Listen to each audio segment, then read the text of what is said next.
Noon pa man nababahira na ng pagdududa ang biglaang paglutang ni Orly Regala Guteza sa pagdinig ng Senate Blue Ribbon Committee.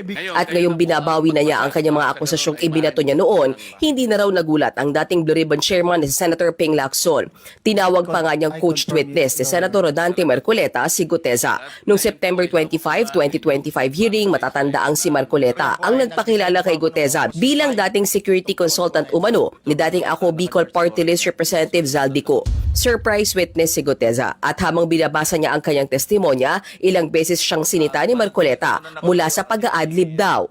Ito yung box ng pera na pinag-uusapan natin sa kasalukuyan. Mr. Guteza, mag-stick ka lang sa binabasa mo. Huwag ka nang nag-a-adlib. Kung ano yung nandito, basahin mo lang. Yes, Your Honor.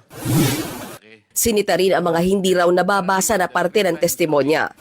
Bago ibaba ang nasabing basura, ito, Merong napuputol sa binabasa mo eh. Huwag kang magmadali. Huwag kang magmadali. naputol na. Ulitin mo yung paragraph 20. Tumayo pa nga si Marcoleta, lumapit kay Guteza at iniabot ang papel na hawak niya. Ang pasabog ng surprise witness, nag-deliver daw siya ng mali-maletang pera, aka basura, kina Zaldico, dating Congressman Eric Yap at dating House Speaker Martin Romualdez. Bawat malita ay may lamang humigit kumulang 48 million pesos. Ang bawat malita ay may push-it na nakadikit na nakasaad kung magkano ang laman ng bawat malita. Tuwing may duty detail sa basura, may pumupunta na tao na magde-deliver ng basura at nire-receive ni John Paul Estrada at Mark Tiksay. Matapos ang mga revelasyong yan sa Blue Ribbon Committee, bigla na lang nawalang parang bula si Guteza. Kasagsagan niya nang nagkaroon ng malawakang protesta dahil sa mga anomalya sa flood control projects. At sa special coverage ng News 5, nagkainitan pa nga sila Palace Press Officer Undersecretary Claire Castro at political analyst na si Malu Tiquia nang mapag-usapan ang nawawala noon na si Guteza. Siguro alam ni Yuse kung nasan si Guteza. Hindi ko may nagpresent dyan. Baka kaalyado nyo nagpresent dyan. Hindi. Ayan ang propaganda. Biro mo ang assertion mo.